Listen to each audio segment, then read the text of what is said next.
When my mother talked about menopause, she called it the change, and it was all hush-hush, as if there was something wrong about something so natural. Thank goodness, with mental health awareness and recent exciting research, we're beginning to understand the huge role hormones play in women's bodies. Being postmenopausal like me has its challenges, but if you're going through either perimenopause or menopause, then you need to try Hormone Harmony. Why? Happy Mammoth, the company that created Hormone Harmony, is dedicated to making women's lives easier, and that means using only science-backed ingredients that have been proven to work for women. They make no compromise when it comes to quality, and it shows. For a limited time, you can get 15% off your entire first order at happymammoth.com. Just use the code SelfWork at checkout. That's Happy Mammoth, HappyMammoth.com, and use the code SelfWork for 15% off today.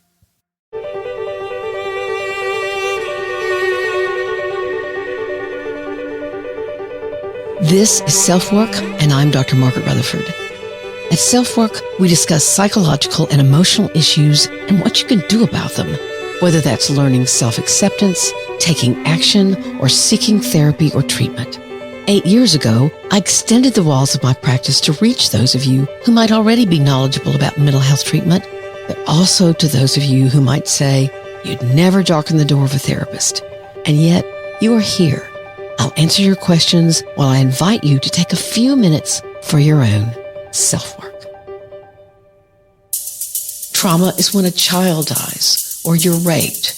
You see and do things in war that are unfathomable, things that wound you and even haunt you, that give you flashbacks or nightmares, things that you avoid thinking about or quite the opposite, that you cannot stop thinking about. This kind of trauma can last a very short time or a very long one. Welcome to this week's edition of SelfWork. It's been over a year since my TEDx talk on perfectly hidden depression was released, and it's now earned over 1 million views and has almost 1,000 comments. If I needed any reassurance that there are many people out there who are suffering while getting the message from their culture, from their friends, from their families, even from mental health clinicians themselves, that I quote, "You don't look depressed," or "You don't have anything to be depressed about." If I needed reassurance, I have it now. I didn't really need it. Too many people have reached out to me. That's what we're talking about today on SelfWork, how trauma has lasting impact. And you're so good, or efficient is perhaps a better word, at avoiding and denying and building a facade that's rock solid around you, that no one would guess this process was going on.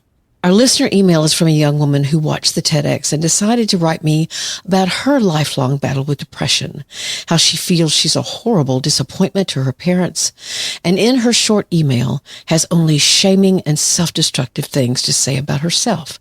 But there's one thing she never mentions that seems so obvious to me. I hope I can help her see her condition differently so she can take action toward a better life. I want to thank one of our major sponsors of SelfWork, AG1. Here's a message from them.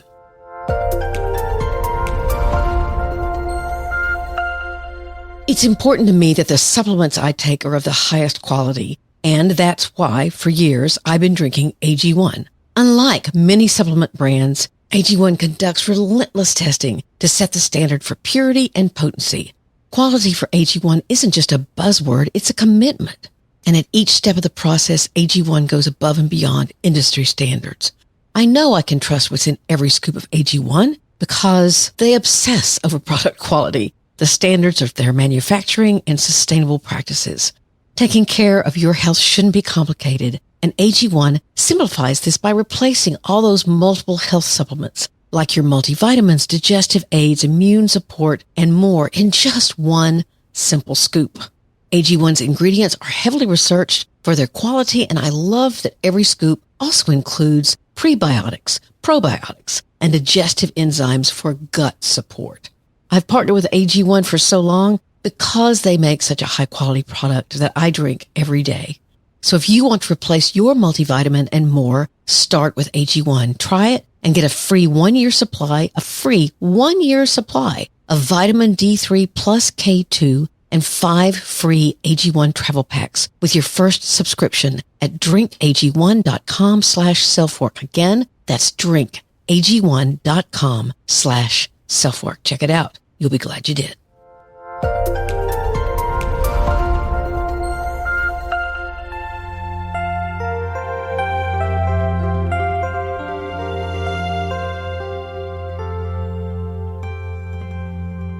Today, I'm going to tell you a story about a guy named Steve. Why?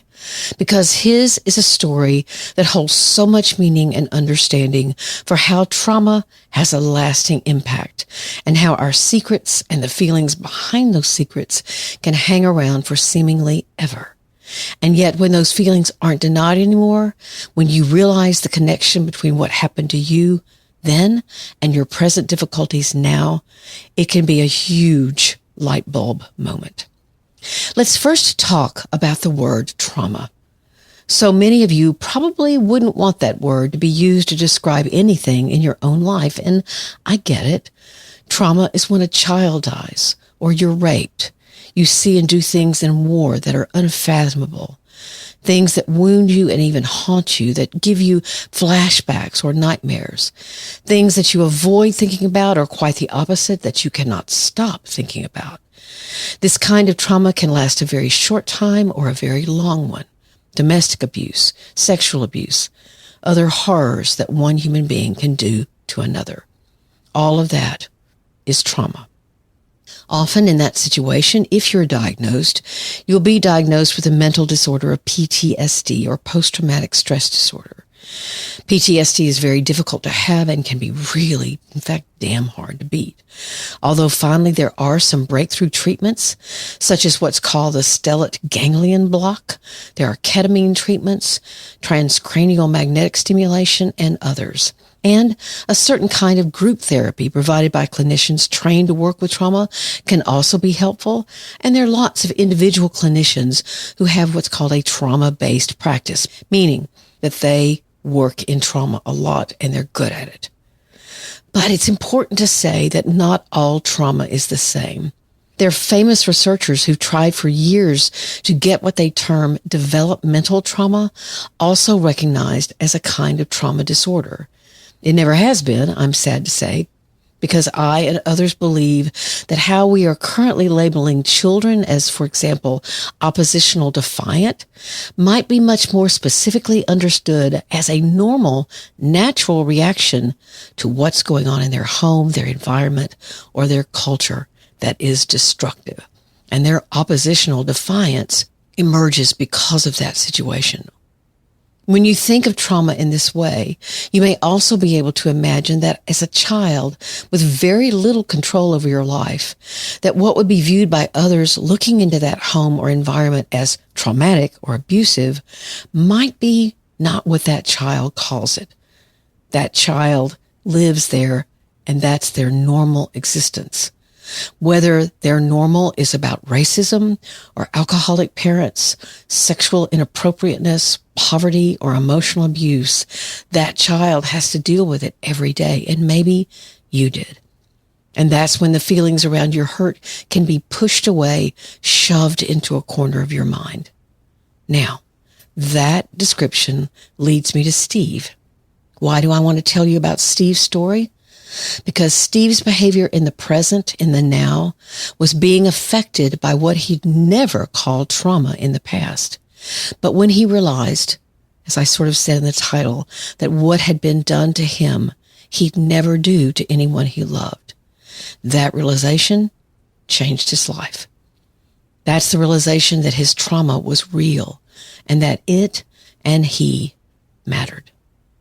I first met Steve when he and his wife Diane came in for couples work. He was the quieter partner by far, but spoke up from time to time. They made some changes that were needed to manage a rough spot in their marriage, mainly how they were going to work as a team to approach their daughter, whose drug habit had severely worsened. They tried lots of different approaches, but they never really grieved her addiction or their hopes for what might have been her life. So that was the first step. Then they collaborated on what they needed to do now and agreed on a plan. Steve called several months after their initial visits. They were over. He said he'd like to come in by himself, and his wife was fine with that plan. When we sat down, he seemed less sure of himself than I'd recognized before. He explained, "I've been retired now for 6 months, and I'm falling apart." I think he had a cuss word right before that, which I won't say on SelfWork, but I'm, falling apart. "I don't know what's happening. I've been planning for retirement for years. I love to hunt and play golf, but all I'm doing is sitting around, drinking. I've gained 20 pounds, and most of what I get from Diane now are disappointed looks. Frankly, I'm disappointed in myself as well." I began asking him about his childhood, a topic that hadn't really come up in our previous work, and Steve began to chuckle. Now, Steve had that kind of laugh that's really infectious. In fact, I found myself smiling and laughing along with him. "Oh, man," he said, "my childhood. Well, my mama would get me out in the yard and throw these huge rocks at me, all the while screaming that I wasn't ever going to amount to anything," and he kept on laughing. Steve had retired from a career where he basically ran the show. He worked for a huge corporation, but was head of a closely knit division of workers that had to rely heavily on each other during times of huge stress, which was most of the time. He was constantly told by that staff, "We couldn't do this without you," or "Man, you can't retire." But he did. I asked Steve, "Don't you have a grandson?"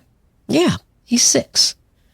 "Okay, let's get him out in my front yard and throw rocks at him and scream that he'll never amount to anything." Steve looked up at me really shocked. He goes, "Well, I wouldn't do that." I said, "Why not?" "You're laughing." "Because it would hurt him." I paused. Right. And look what's happening when you've retired. You're no longer hearing from others how valuable you are. You don't have the daily affirmation any longer that your mother was wrong.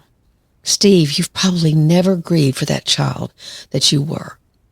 You've never felt what you need to feel about your mother, and who knows what else. What you would never do to your grandson was done and said to you multiple times. And you've kept the shame of all that hidden far away. There was just kind of silence for a second. You're right. I didn't think it was that important. I was a kid, but you're right. Voices of shame stick with you.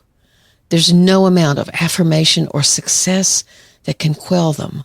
What's necessary and very healing is compassion for yourself, kindness toward yourself, and to see and call trauma for what it is and was. Now, Steve's mother might have had good qualities. Maybe she'd been verbally abused herself. Maybe she was angry or worried about money or food and took her anger out on Steve. Maybe he'd been goofing off at school and the only way she knew to motivate him was to scream at him. We don't have to throw her completely under the bus. But you can acknowledge that what happened was wrong. And the proof of that was when Steve said, "I'd never do that. It would hurt him." Things were done to Steve that he'd never do to someone he loved. Now here's my question to you. Are you hiding your own trauma? How would you answer this question?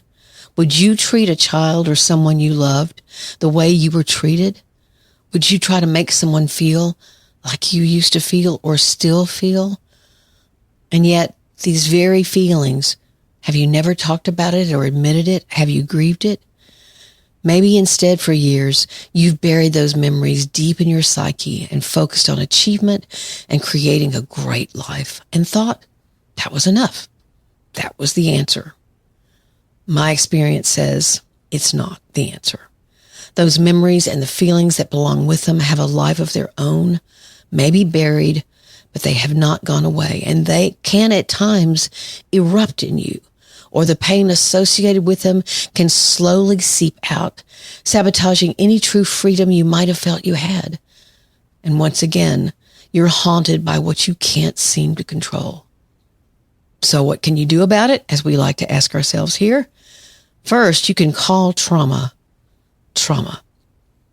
Second, you can answer that question, would I do this to someone I loved? And if the answer is no, that's the part of you that needs your understanding and compassion.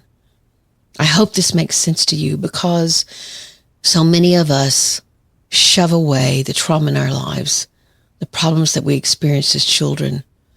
And yet when you begin to recognize, just like Steve did, that who you are today is so highly influenced by what you experienced and the messages you got from those around you who were supposed to keep you safe, but did not. Again, the question to ask, would I do what was done to me to someone I loved? So let's take a break and we'll be back in just a moment. All couples go through times when they feel what I call out of sync. You're seeming to be in one space, but your partner's in another. It's normal. But how do you get back in sync? The newest sponsor of SelfWork, Paired, has an idea. It's an app that's founded on the simple belief that real love takes practice and a little bit of time. This is how it works. You and your partner both download the app, then you pair together, and the app will take care of it from there. You're probably not around each other for hours each day. Paired gives you an easy way to learn more about each other, whether your relationship is new or not. So whether you're just a few dates in or have been together a long time, find the time to connect with your partner and nourish your relationship. With the Paired app, it's easy and fun. It only takes 5 minutes a day. Head to paired, paired.com/selfwork to get a 7-day free trial and 25% off if you sign up for a subscription. Just head to paired, paired.com/selfwork to sign up today.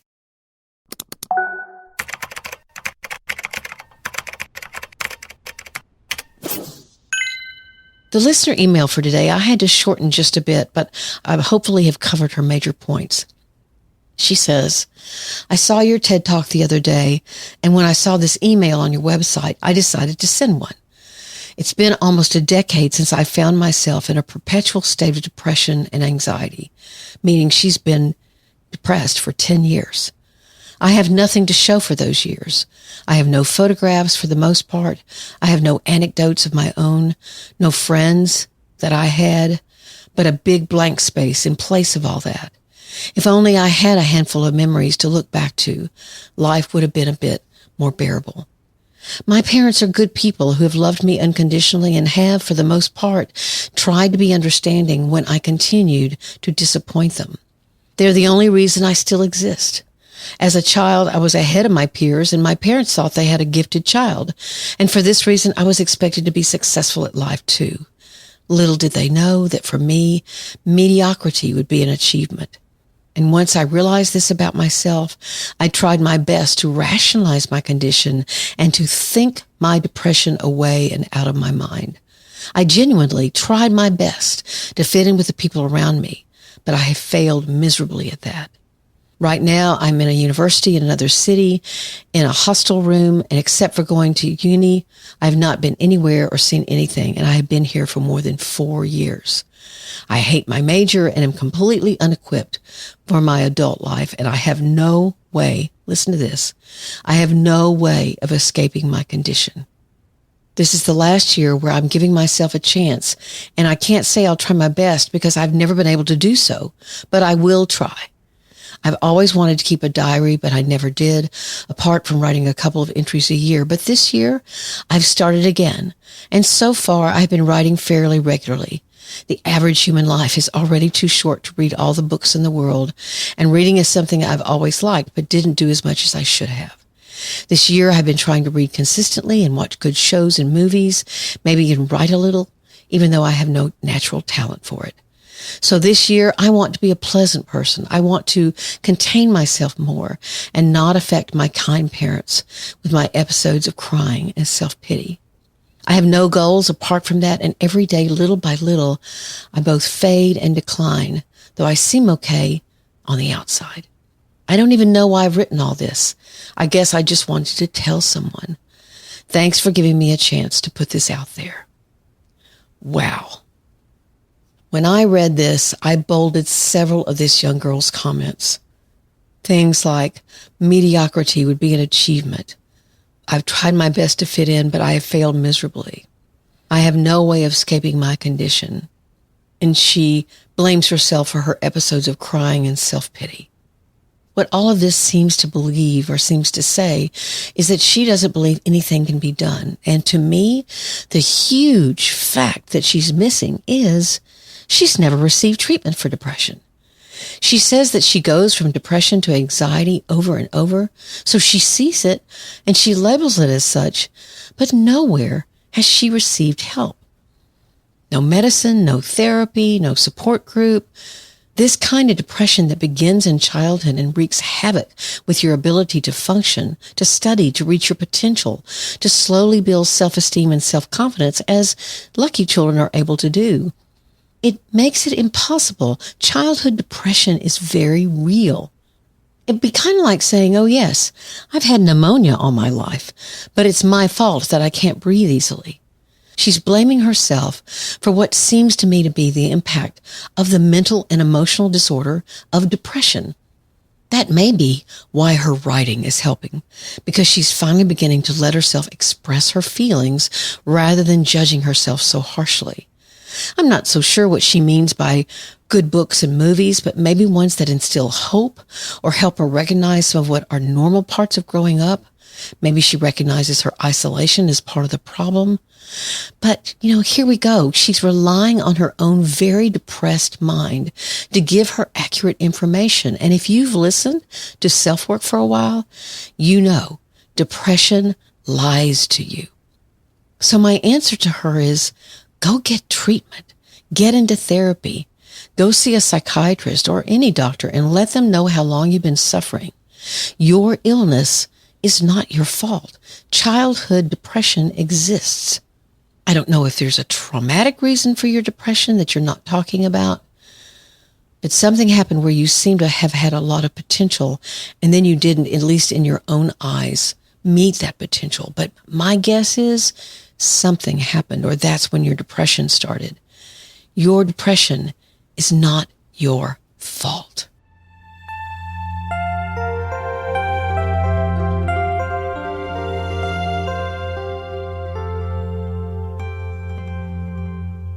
Thank you so much for being here at SelfWork. I cannot believe this is the 402nd episode. Wow. We've been going a long time, and that's because y'all are such loyal listeners and you're sharing SelfWork with your friends, and it's growing, and we're attracting new sponsors, which of course helps pay for this. But I have something exciting for you. We have written a new ebook. It's all about what's your protective shield. It has exercises for you to do about how you may have built a shield around yourself, kind of like Steve did, so pain stays away from your consciousness. But hopefully it will give you some insight into yourself, and you'll enjoy doing the exercises. It's called What's Your Protective Shield? Now, how do you get it? All you have to do is subscribe to drmargaretrutherford.com, and it's yours. If you go to my website, drmargaretrutherford.com, I just said it, it'll say, here's a way for you to subscribe, and then you will be given this exciting new ebook, all for free. And of course, when you subscribe, you'll only receive a weekly newsletter with my weekly blog post and my weekly episode in it. It's a great way, and actually the easiest way that you can possibly stay in touch with me. So I invite you to do that. You can also join my Facebook group. That's free at facebook.com/groups/selfwork. We have about 4,000 people in the group from all over the world, and it's really a place that's very warm and inviting. I'd love to have you there. As always, thank you for being here. Please take care of yourself, your loved ones, and your community. I'm Dr. Margaret, and this has been SelfWork.